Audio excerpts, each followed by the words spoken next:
Brad, we were talking a little bit about your experience with growth and the bottom line versus the top line. How was, in your experience kind of as a startup, how should I think about the difference between those two?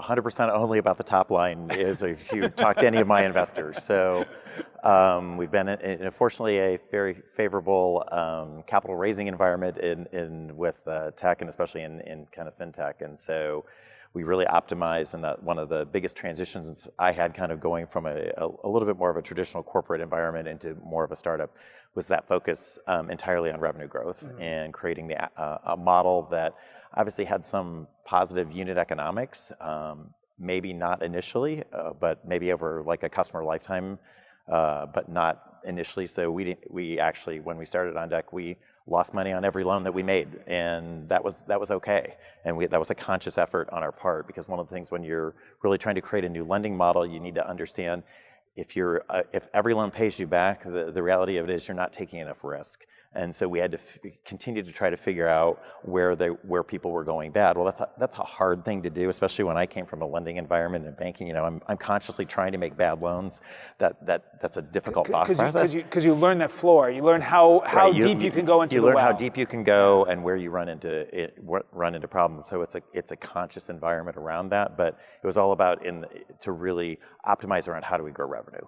And that, you know, and again, we were burning money, and the point was we'd always go out and raise some additional capital, and we never really focused a lot. As long as we kept it within a boundary, and we kept, you know, on a path around where our future capital raises were, we continued to try to lose money, and we didn't care. And it was about if we can continue to grow revenue, because that's what's really important in the VC side of things, is scaling that revenue and where people can get more excited as investors. And you can see how that builds the business. Paul, I'll ask you the same question. I mean, with your clients, how does that kind of balance? How important is it for them? Well, obviously, they're very concerned about making each quarter, and it's very hard to make those investments. Particularly, as Debbie mentioned, you know, you have to have the size of enough growth to really post the kind of gains you want. And so I think the balance is difficult. I think companies eventually figure out that part of how you get there is by freeing up enough cash to make those investments, that it's just not going to come from the incremental profits of the business.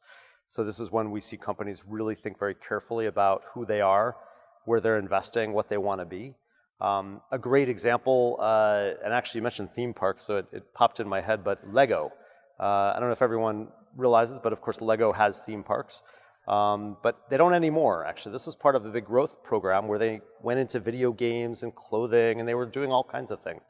Nearly bankrupt, because they really didn't have, in our view, of course, the capabilities to win and grow in those markets, and they were competing against lots of other players like Disney that really knows what they're doing. The way they grew was by shrinking first. Getting out of theme parks, getting out of video games, getting out of clothing, and focusing back on the things that they were great at, like building blocks and licensing, inbound licensing with all kinds of places, right? I mean, Frank Lloyd Wright now is a whole line of Lego applications. And so this is a great growth story, but it comes from shrinking and actually understanding where you can have a right to win.